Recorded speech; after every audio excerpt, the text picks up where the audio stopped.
Joe Rogan, hi Q. Joe Rogan, Bill Maher. I hear them talking about woke culture and the acts as if they don't know where it comes from. Can someone tell those old school liberals to look in the mirror? Thank you, hi Q. And by the way, thank you for the pound sterling. God bless our patriots across the pond, our Brexit patriots across the pond.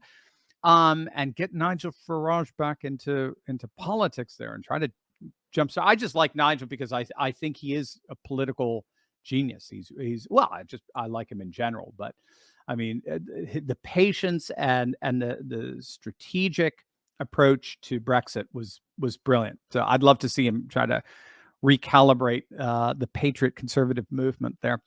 But first, gang, what if I told you that there was a small group of investors out there who consistently and wildly outperform the market?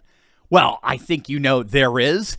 Corrupt politicians like Nancy Pelosi and establishment senators have been using their security clearances and exclusive knowledge to their advantage in the market for decades now. They know when sales are up. They know when earnings are going to be. They know about legislation, incoming Fed changes, and a host of other inside baseball tips that gives them an unfair advantage when it comes to picking stocks. When these bigwigs make moves, odds are they know something. And thanks to a little-known SEC database, guess what? We can see what and when these people are buying. Not only do we get to see it in real time, but we get to piggyback on their trades to gain the same advantage for ourselves perfectly legally and ethically. My friend Ross Givens has been tracking insider trading for years, and his recommendations have led to investment returns of over 200%. Some of it as high as nearly 1,500%. And according to him, there's no better way to beat the market. And now it's your turn. Click on that link below right now and learn how you too can learn to trade like Pelosi. Click on that link and learn how to gain an insider advantage for yourself. I love what you just said, because I think in the end, they're lamenting the death of old school liberalism, classical liberalism. They're lamenting its death by pointing to how wokeness is destroying the left, the left version of classical liberalism, not seeing that wokeness is in many respects the logical outworking of liberalism, classical liberalism, because it's all rooted in modernity in the end. It's all part and parcel of a secular modernist system that, in effect, enshrines scientific rationalism as the one true way of understanding reality, and nothing goes beyond it. And then anything that fails the test of scientific rationality, or can't even submit himself to the test, like love or like faith in God and things like that, all of that's just pushed into the periphery of importance of society. So now the state, which is supposed to be a rational entity, the state is now the sole territorial monopolist of all decision making, of all coercion, and so on. And when that's your basic structure, and then you get in the 20th century 3 different versions of that, liberalism, communism, and fascism. You knock out the other 2 more or less, so everybody's pretty much capitalist at this point in some way, shape, or form. And then you're left with this liberalism. There's a fundamental inherent problem to liberalism, and everyone's got to get this. There's a fundamental inherent problem to liberalism, or to secularism just in general. The moment you enshrine scientific rationalism as the one true way of understanding reality, whether you know it or not, you've enshrined skepticism and doubt. Skepticism and doubt become the primary disposition towards reality, because the way science works, to its credit, this is not anti-science by any stretch of the imagination, right? Because most things that we deal with in life deserve our doubt and skepticism. So we need a method, a tried and true method, by which to dispel that doubt and skepticism. And that's the scientific method.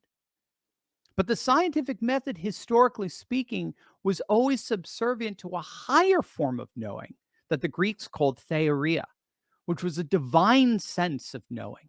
It was knowing through one's traditions, through one's customs, through one's culture. There was a sense of permanence that went above and beyond simply the laboratory, the scientifically and empirically verifiable.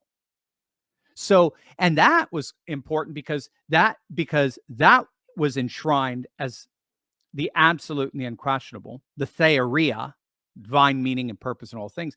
That meant that wonder and awe were the chief disposition to reality.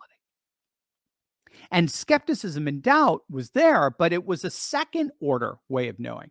What liberalism did, by liberating us from all these religious traditions and customs and so forth, it put scientific rationalism now as having priority by which we know reality. But then that means that the doubt and skepticism that scientific rationalism is supposed to dispel are now the primary dispositions and inclinations towards reality. And you don't have to be a genius to figure out that if your whole worldview is rooted in doubt and skepticism, as is liberalism's, then eventually that doubt and skepticism is going to get turned on liberalism. That doubt and skepticism is eventually going to get turned on liberalism, right? The progeny begins to eat up the progenitor, as it were. And that's what we're seeing. That's what postmodernism in effect is, and that's what wokeness is. Wokeness is, in effect, the liberated groups, the emancipated groups of liberalism now turning on liberalism and treating it like just the byproduct of an 18th century pro-slavery Enlightenment European aristocracy. So yeah, you got it. I mean, wokeness comes straight out. Wokeness is just pissed off liberals who are mad at the world, including the very liberalism that they're supposed to be aligned with. So you got it. I mean, there's just no way around it. Liberalism is a failed system, right? Patrick Deneen, right? The failure of liberalism. Why liberalism failed. I mean, there's just no way around it. Liberalism enshrines doubt and skepticism. And if doubt and skepticism is your primary disposition towards reality, eventually what that worldview that enshrined it will itself be doubted. It will itself be jettisoned. And that's exactly what wokeism is doing. So there you go. So wokeism throws out the scientific rationalism that liberals pride themselves in. It throws out the tolerance. It throws out free speech. It throws out everything from there with this rabid doubt. So much doubt and skepticism, you're not even allowed to dissent. That's the key. So that's brilliant. God bless you.